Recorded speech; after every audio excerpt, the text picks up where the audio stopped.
담배값 인하 법안을 두고 자유한국당 홍준표 대표가 오늘 드디어 입을 열었습니다. 그 목소리 들어보시죠. 담배세 인상을 하려고 할 때 그렇게 반대한 민주당, 또 인하에는 왜 반대를 하고 있는지 아이러니컬한 그런 문제입니다. 민주당 입만 불리면 서민 이야기를 하는 민주당이 서민 감세에는 앞장서서 협조를 하도록 부탁 말씀을 드립니다. 보니까 홍 대표는 이제 민주당 비판하면서 아예 증세에 맞서는 감세로 이제 시작을 본격적으로 하려는 것 같습니다. 그러니까 참 저는 홍준표 대표가 지금 뭐 담배세, 유류세 문제 들고 나온 거 물론 뭐 지난 대선 때도 공약을 했습니다만은 그러니까 그 자체를 놓고서 뭐 논쟁하는 거는 저는 의미 있다고 봐요. 근데 지금 이제 사실은 홍준표 대표가 담배세, 유류세를 지금 들고 나오는 것은 어떤 면에서 보면 이 정부가 하는 건 반대로 하겠다 이런 뜻 같아요. 결국은 저것 자체가 가진 어떤 의미나 뭐 이런 필요성 이런 것보다는 지금 정부가 증세를 하려고 하니까 우리는 깎겠다. 예. 이런 취지에서 즉 남이 하는 것 저쪽이 하는 걸 내가 반대로 하겠다는 이런 취지로 하는 거니까 사실 이게 뭐 건강한 논쟁이라기보다는 오히려 이제 어떤 정쟁의 요소로 가는 것 자체 이거에 문제가 되는 것이죠. 사실 담배세 문제도 지금 사실 뭐 인하하는 것만이 또 뭐 저는 답이 아니라고 봅니다. 왜냐하면 세계적으로 보면 담배세 같은 경우는 뭐 우리나라뿐만 아니라 외국의 담배값이 더 비싼 곳도 많아요. 다 흡연율하고 상관이 있기 때문에 그래서 사실은 이 세수를 감소할 경우에 또 다른 또 세수에 대한 또 필요성이 생기는 거 아니겠습니까? 유류세도 마찬가지로 이렇게 되면 세수가 엄청나게 사실 구멍이 나게 돼 있습니다. 자, 그럼 그걸 어떻게 할 것인지에 대한 문제. 아마 또 이런 것도 다른 걸로 또 해야겠죠. 자, 그러니까 사실은 지금 한국당에 주장하는 이 담배세, 유류세 문제는 정말 서민을 위해서 하는 게 아니라 실제로 문재인 정부가 반대로 하니까 우리는 그 반대로 가겠다. 뭐 이런 취지의 어떤 정치적인 어떤 논란거리로 하지 않는가. 그러니까 이 논쟁 자체가 그렇게 저는 순수하게 보이지는 않습니다. 예, 평론가님 실제로 뭐 어제는 부산에서 바른정당 토크쇼가 진행이 됐는데 유승민 전 후보가 문재인 대통령에 대해서 돌직구를 날렸더라고요. 네, 맞습니다. 뭐 이른바 박근혜 정부하고 문재인 대통령의 복지 정책하고 인사가 다를 게 없다. 뭐 이런 식의 얘기를 한 건데요. 이게 그동안에 이제 유승민 의원이 주장을 줄기차게 해왔던 게 증세 없는 복지는 허구다 이거였거든요. 예. 지금 문재인 대통령이 여러 가지 복지 정책을 내놓고 있는데 증세라고 지금 얘기하는 핀셋 증세라고 얘기하는 초고소득층, 초대기업만 대상으로 하는 증세는 이건 정말 찔끔 증세일 뿐이다. 그러니까 좀 솔직하게 얘기를 해야 될 때가 왔다. 그렇게 지금 복지를 많이 해야 된다 그러면 증세 문제를 본격적으로 국민한테 솔직하게 터놓고 얘기하고 어디까지 증세를 할 것인지 뭔가 토론하고 얘기해야 되는데 그렇지 않고 그냥 눈 가리고 아웅하는 식으로 지금 증세 문제를 이끌어가고 있다고 하는 일종의 뭐 불만들을 얘기한 것으로 보이는데요. 그러니까 방금 전에 이제 홍준표 대표 얘기도 잠깐 하셨지만 예. 이 담배세 인상 문제도 역시 거꾸로 솔직하지 못한 거라고 저는 생각해요. 담배세 인상하겠다고 그렇게 반대했는데 꼼수 증세라고 해서 반대했는데 그때는 또 부득불 또 올려놓고 난 다음에 정권 잃어버리고 난 다음에 야당 되니까 그거 다시 원상회복시키겠다고 하는 게 약간 그 심통 같은 거 그런 느낌 들지 않으세요? 저는 이미 거기에 맞춰서 재정이나 이런 정책들을 다 꾸려나가고 있는 상황에서 그걸 다시 줄이라고 하면은 그만큼 또 고통이 생기는 겁니다. 예. 그걸 모르는 정당이 아닌데도 불구하고 그렇게 주장하는 것은 제가 볼 때 좀 무책임하고요. 정반대로 문재인 대통령도 사실은 마찬가지일 겁니다. 저는 유승민 의원의 지적이 일면 타당한 점이 있다고 생각하는데요. 그러니까 앞으로 대한민국이 복지국가로 나가기 위해서는 증세 문제를 넘지 않고서는 가기 어렵습니다. 예. 그러니까 그걸 증세 문제를 무슨 깜짝 쇼하듯이 어느 날 갑자기 증세합니다 이렇게 해가지고 증세할 수 있는 게 아니거든요. 국가 재정을 운영하는 데 있어서 가장 중요한 것이기 때문에 예. 지금부터라도 차근차근 증세 문제를 얘기하고 그걸 국민들한테 동의를 구하는 과정이 필요하다. 좀 장기적인 과제로 설득하고 이런 과정이 필요한데 지금 너무 좁게 논의를 이끌어가는 거 아닌가 하는 생각을 합니다. 홍준표 대표와 유승민 의원의 비판의 목소리가 문 대통령을 조금씩 더 겨냥하고 있는 것 같습니다. 정치권 이슈는 여기서 줄이고요. 국정농단 관련 소식을 짚어봐야 할 것 같습니다. 오늘 속보도 준비가 될 겁니다. 다음 주제 바로 이겁니다.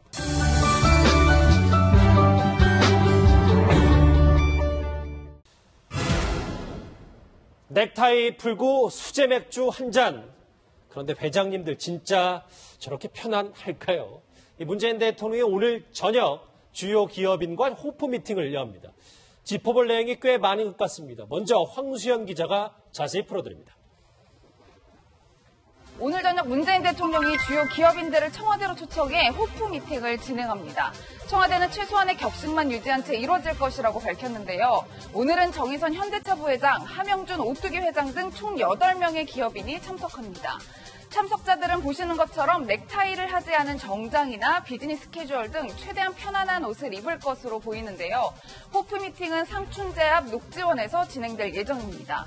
이곳에는 생맥주 기계가 설치되고 맥주는 소상공인들이 만드는 수제 맥주가 제공될 예정입니다. 오늘 음식을 준비하는 셰프는 임지호 셰프로 안주로는 채소나 소고기 또 치즈 등을 준비할 것이라고 밝혔습니다. 호프 미팅 이후에는 실내로 자리를 옮겨 토론을 이어갈 텐데요. 50분 정도로 시간은 정해져 있지만 토론이 길어질 경우 시간 제한을 두지 않겠다는 입장입니다. 토론 말미에는 저녁 식사가 제공되는데요. 그 메뉴가 무엇일지에도 관심이 쏠리고 있습니다.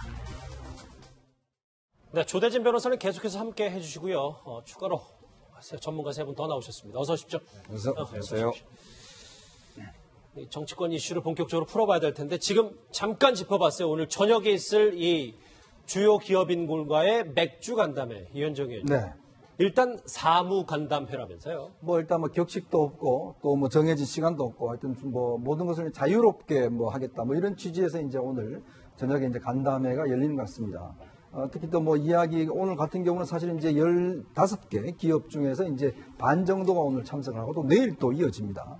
그러면서 볼 때는 최근에 이제 여러 가지 기업들에 대한 그 여러 가지 뭐 조치들이 있었지 않습니까? 뭐 증세라든지 뭐 특히 비정규직 문제라든지 뭐 등등 있었기 때문에 아무래도 그런 부분에 대한 이제 이야기들이 좀 뭐 나오지 않을까 싶고 또 이제 특히 문재인 정부 들어서 처음으로 이렇게 대기업 총수들과의 어떤 만남 이런 자체가 이루어지기 때문에 아무래도 이제 기업 정책이나 또 대기업들이 또 문재인 정부에 바라는 것들이 좀 충분히 있을 거니까 아마 그런 것들이 좀 이야기에 나오지 않을까 싶습니다. 저기 자막에 보면 이현정님 넥타이도 안 매고 정장도 꼭 아닌 것 같아. 비즈니스 캐주얼로 얘기를 하네요. 네, 근데 참 저게 또 골치가 아픕니다. 왜냐하면 보통 이제 뭐 총수나 대기업 분들 같은 경우는 뭐 양복을 그냥 입고 다니기 때문에 예. 이게 가장 간편한 복장에 솔직히 이제 하거든요. 그러니까 저도 좀 곤욕스러운 게 뭐냐면 그냥 캐주얼하게 입고 그러면 오히려 그게 더 부담스러운 경우가 있어요. 왜냐하면 이 캐주얼한 게 또 오히려 캐주얼한 옷은 또 돈이 또 더 비쌉니다. 그러니까 그런 것도 있고. 뭘 입지라는 그렇죠. 고민부터 고민스럽고 시작이 되죠. 그냥 넥타이 하나 메고 가면 되는데 이제 예를 들어서 뭐 어떻게 입을지 뭐 이런 등등 여러 가지 아마 그런 고민들도 솔직히 있는 게 사실입니다. 평론가님 오늘 음식을 준비하는 셰프도 굉장히 유명한 셰프다 이런 얘기가 있어요. 네, 맞습니다. 뭐 방랑식객이라고도 불리우는 임지호 셰프인데요. 아마 TV 방송 프로그램을 통해서 많이 아마 알고 계시는 분들이 있을 것 같아요. 잘 먹고 잘 사는 법 식사하셨어요라고 하는 프로그램. 맞아, 저분입니다. 예. 네. 그러니까 연예인들을 출연시키기도 하고 같이 이제 많은 사람들한테 위로를 주는 그런 음식을 만들어주는 그런 역할들을 맡았는데 한 40여 년 전부터 전국 각지를 돌아다니면서 제가 볼 때는 그냥 풀 뜯는 것 같은데 굉장히 몸에 좋은 약초 같은 거나 이런 것들로 요리를 많이 만들어서 요리 치유가라고도 알려진 분입니다. 그래서 지금 맥주를 간단하게 마실 때 그때 안주를 쇠고기랑 야채나 이런 것들로 같이 안주를 만들어주고 또 상춘제 안에 들어가서 간담회가 진행될 때 그때도 간단한 저녁 식사를 또 만들어줄 예정이라고 합니다. 예. 친환경 음식 오늘 또 주요 기업인들이 맛보겠네요. 이종호 박사님, 맥주라고 하니까 물론 소주나 와인, 막걸리 여러 가지 술이 있습니다. 문 대통령과 맥주 회동은 좀 많이 연관이 되는 것 같아요. 예, 이 대선 과정에서도 사실은 그 경선 과정이 굉장히 치열했잖아요. 예, 그래가지고 서로 상당히 그 지지 세력들 간에 좀 감정도 많이 상하고 그래서 사실은 경선 끝나고 난 뒤에 기억나실 겁니다. 그 경선 그 상대자. 저기 화면에 나오죠. 예, 그렇게 해서 이제 맥주로 해서 이제 단합을 이제 좀 도모하는 이제 그런 모습을 보인 적이 있는데 요즘 전반적으로 그 맥주들을 많이 마시긴 하죠. 예. 예, 이제 그런 그 경향도 좀 추세랄까 그런 것도 좀 반영이 된 것 같고 오늘은 이제 그 소상공인이 그 제조한 수제 맥주를 이제 선택을 한 것 같아요. 요즘 맥주 종류가 워낙 이제 국내외 제품들이 쏟아져 나오고 있는 상황이긴 한데 저것도 나중에 이제 내일 정도 되면 또 이제 분명히 이제 화제가 되겠죠. 어느 회사 제품이냐.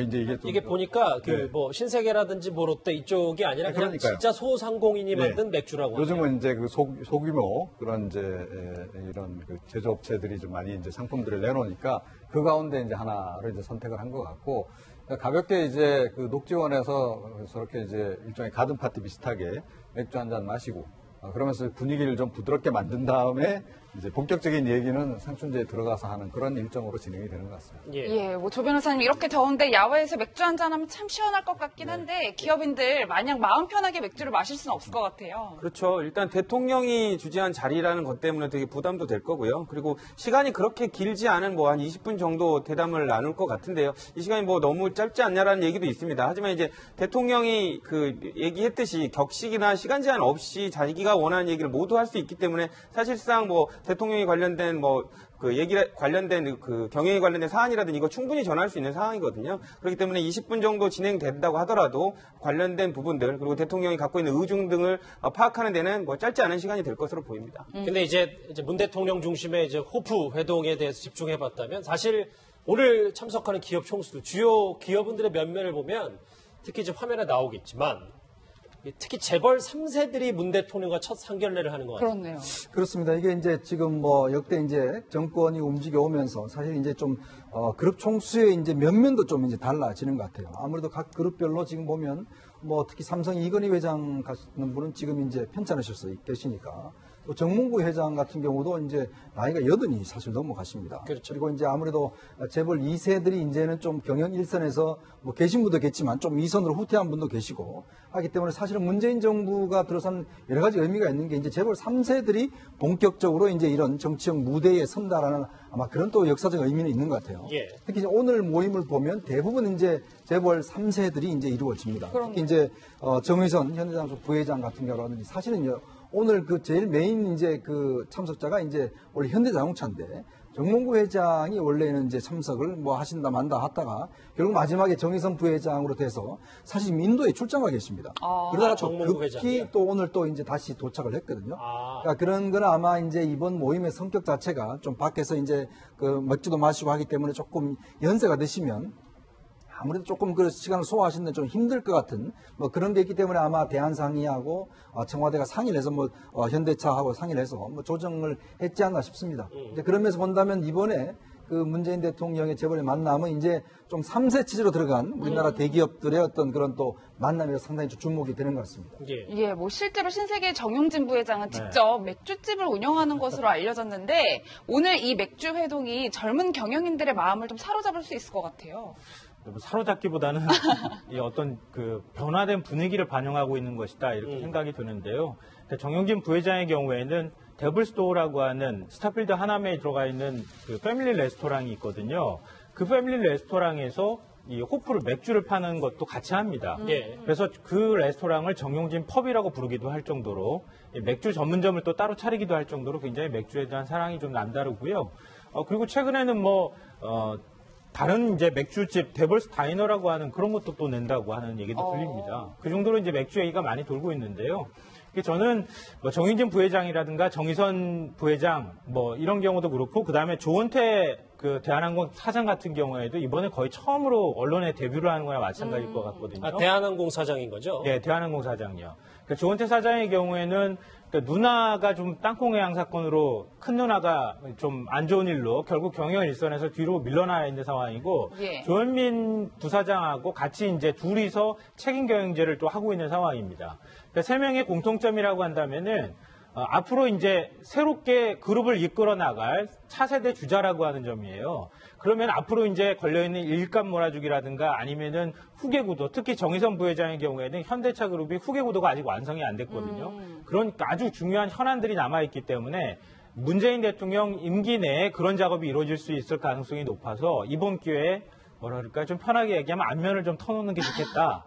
그리고 좀 더 편안하게 대통령이나 아니면 수석들하고 좀 대화를 나눌 수 있는 분위기를 만들면 좋겠다. 이런 아마 전략적인 포석도 있을 거라고 생각합니다. 예. 오늘 저녁에 있는 이 만남이 공식 명칭이 주요 기업인과의 호프 미팅입니다. 근데 이 모임이 왜 이렇게 더 주목을 받는 이유가 원래 애초에는 이종훈 박사 오뚜기 때문이었는데 오뚜기 지금 하명준 회장이 또 어떤 말 그리고 문 대통령이 오뚜기 회장을 어떤 식으로 받아들일지 또 말을 할지 이게 더 주목이 받는 거잖아요. 그런데 사실은 오뚜기 회장님께서는요, 오늘 아무 말씀 안 하셔도 돼요.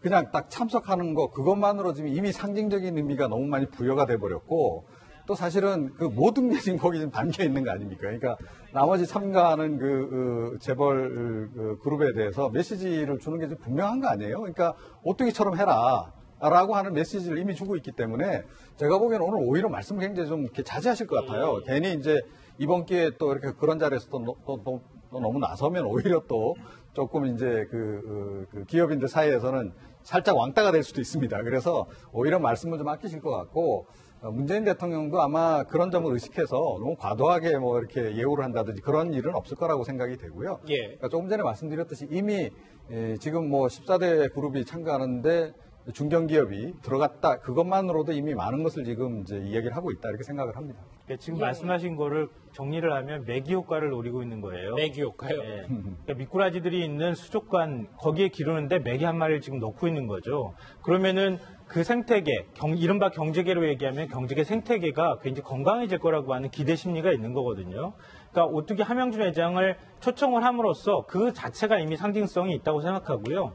제가 생각하고는 너무 이렇게 지나치게 이렇게 환대하는 모습을 보이면 좀 부담스러울 수는 있겠지만 함영준 회장을 아주 각별하게 대하려고 하는 모습들을 어느 흔적에선가 문재인 대통령 행동이든 말이든 어느 부분에선가 드러날 수 있도록 아주 신경 쓰는 모습을 저는 보여줄 거라고 생각합니다. 따로 뭐 자랑을 한다거나 이러지 않아도 그런 모습이 제게 어떤 일종의 메시지를 던지는 아주 굉장히 중요한 역할을 할 수 있을 거라고 생각합니다. 예, 이현정 의원님, 저희가 좀 다른 측면에서 살펴보면 사실 이번 문재인 정부가 말한 증세 대상자들이 한마디로 한자리에 모인다라고도 볼 수 있잖아요. 오늘 뭐 시나리오도 없고 시간 제한도 없다고 하는데 좀 불만 얘기 나올 가능성이 있을까요? 시나리오가 없다는 게 사실은 시나리오가 다 이미 다 공개가 됐죠. 왜냐하면 사실은 뭐 오늘 같은 모임 같은 경우는 이미 이전에 그 문 대통령이 할 이야기는 다 했습니다. 증세 문제, 비정규직 문제, 또 뭐 상생 문제, 공정거래 문제 뭐 등등 해서 이미 대기업들한테 사인 보낼 걸 다 보냈어요. 그러니까 그런 상황에서 뭐 할 말 있으면 해보세요. 뭐 이런 이야기거든요. 그러니까 솔직히 그래서 뭐 대통령이 말씀만 혹시 듣는 거 아니냐. 그냥 듣기만 하고 뭐 모든 것은 이미 다 메시지는 다 죽은 상태에서 그냥 맥주 한 잔만 먹자. 이런 정도의 지금 혹시나 모임이지 않을까. 왜냐하면 사실 이게 어떤 면에서 뭐 국민들 보시기에도 이게 자유로운 토론이 되겠습니까? 대통령 앞에서 과연 재벌들이 가서 무슨 뭐 증세 안 됩니다. 우리 절대 돈 못 냅니다. 이렇게 이야기하겠습니까? 예. 다들 뭐 좋다고 이야기하겠죠. 근데 그런 측면을 본다라면 사실은 이번 모임에서 뭐 특징적인 아주 뭐 이렇게 파격적인 나오지라고 보지는 않습니다. 그렇지만 이제 아무래도 대기업 차원에서는 뭔가 좀 경제 활성화를 위해서 규제 완화라든지 뭐 대기업들이 아마 요구하는 뭐 그런 수준들 또 그리고 이제 문재인 정부의 여러 가지 정책에 대해서 뭐 잘한다고 하겠죠. 뭐 비정규직 문제도 마찬가지고 오늘 뭐 사실은 모임 이전에 이미 각 그 회사에서 뭐 수천억 대 달하는 이미 상생기금을 내겠다는 것들을 다 이제 공개를 했어요. 자, 그런 걸로 보면 저는 솔직히 좀 그 실망스러운 것은 예전에 재벌 기업과 이 회사 그 대통령의 만남 과연 이번과 무슨 차이가 있을 것인가를 보면 뭐 형식 면에서는 뭐 맥주 마시고 뭐 자연스럽겠지만 그 왔다 갔다 하는 메시지라는 것 차원에서 본다면 저는 뭐 크게 달라진 것도 없지 않는가. 그럴 것이다, 이렇게 보시죠. 솔직히 뭐 그런 생각도 듭니다. 저는 좀 생각이 다른데요. 이게 박근혜 대통령이 취임 6개월 만에 처음으로 기업인들과 만났거든요. 그 자리에 아마 떠올리시는 분들이 있을 것 같은데요. 그 자리에서 허창수 정경련 회장이 이 상반기에 일자리 창출과 투자 계획을 쫙 발표하고 하반기에는 우리가 어떻게 하겠습니다라고 해서 쫙 브리핑을 합니다. 그렇게 딱딱하고 격식 있었던 자리가 지금 이런 식으로 어떤 변화를 했다는 거예요. 잠시만요. 그래 이제 화면에 나오는 게 이제 당시 이제 박 전 대통령이 기업인들과 만났을 때 저거보다 확실히 형식이 많이 자유로워졌다. 네. 저것도 역시 다 미리 시나리오까지 쓰고 난 다음에 누가 어느 순서대로 발언할지 어떤 내용으로 발언할지까지 미리 준비를 다 했던 것이고 정경련 차원에서 어떤 선물 보따리를 들고 가야 되는지까지 다 정해져 있는 그런 자리였다는 거예요. 근데 이번 같은 경우에는 그런 격을 일단 없앴다고 하는 점에서 기업들하고 앞으로 대화의 물꼬를 틀 최소한의 어떤 명분을 만드는 자리가 될 것이다. 근데 지금 말씀하셨던 것처럼 별로 이렇게 큰 소득이 있는 대화는 오가지 않을 것 같다. 오늘 제가 보기에도 그렇게 생각하는데요. 다만 중요한 것은 오늘 허리띠 풀고 술도 마시고 대화도 나눴으면 이 분위기를 앞으로 계속 이렇게 이어가면서 이렇게 격이 없이 정경련의 얘기도 듣고 예. 또 일자리 창출에 대한 문재인 대통령의 얘기도 하면서 서로 간에 차이가 있는 인식이 있다면 그걸 좁혀나가는 방식으로 갔으면 좋겠다. 그러니까 이번 한 번으로 그냥 한번 보여주기식 행사로 끝나는 게 아니라 계속 주기적으로 이런 행사를 좀 가졌으면 좋겠다고 저는 생각합니다. 예. 일단 조금 더 보완 설명을 드리면 이제 이번 같은 경우에는 정경련이 사실은 좀 주도적으로 나선 게 아니고 대한상의가 좀 주도적으로 좀 나서 있는 상황이고요. 그러니까 지금 재계의 그 이해관계 단체도 지금 이제 변화하는 추세인 거죠. 뭐 정경련은 앞으로 어떻게 할지 모르겠습니다만 하여튼 많이 과거에 비해서는 이제 일단 영향력이 많이 약해진 그런 그 상황이고 이제 그 대통령이나 청와대 입장에서는 자유롭게 토론합시다라고 얘기를 할 수 있어요. 그런데 사실 거기에 들어가는 기업들 입장에서는 마음이 그렇게 편치는 않다는 거죠. 그러니까 왜냐하면 그냥 뭐 예를 들어서 특히 이번에 그 오뚜기를 포함을 안 시켰으면 또 좀 달랐을 거예요. 그런데 오히려 포함을 시킴으로 해서 그러니까 지금 어떻게 보면 이렇게 다 정답을 제시를 했으니까 여기에 맞춰서 각자 준비해가지고 오세요. 이런 얘기처럼 기업들로서는 받아들일 가능성이 굉장히 높다. 그래서 아마 분위기는 제가 보기에는 그렇게 화기애애하게 전개되기는 어려울 것이고 재벌 그룹들 쪽에서는 역시 좀 준비된 발언을 내놓을 가능성이 굉장히 높다. 이렇게 생각합니다. 예, 뭐 조대진 변호사님, 저는 이 부분이 궁금한데요. 총 8개의 기업의 기업인들이 모인단 말이에요. 지금 다 통화하고 서로 역할 분담하고 이러고 있겠죠. 물론 이제 뭐 비서실에도 어느 정도 얘기는 왔을 텐데 뭐 정해져 있지는 않을 것 같습니다. 왜냐하면 이제 대통령께서 무슨 얘기를 할지 물어볼지 모르고 또 관련해서 일단은 기업들이 직접 하는 얘기를 들으실 거기 때문에 예. 관련돼서 미리 말을 맞추지는 않았을 것으로 보입니다. 문재인 대통령께서는 이제 증세에 따른 재계 양해를 구하는 자리로 이거를 좀 활용할 것으로 보이고요. 이제 재계에서는 참여를 했을 때 지금 뭐 최저임금이라든지 경영상 증세에 있을 경우 법인세 증세 같은 경우 기업 활동이 위축이 될 수 있다는 점을 좀 부각할 것으로 보이고요. 이런 부분에 있어서 다른 대기업 발언하는 기업 말고도 이런 부분을 조금 동조하는 입장으로 가지 않을까라는 추측을 좀 해봅니다. 예. 예.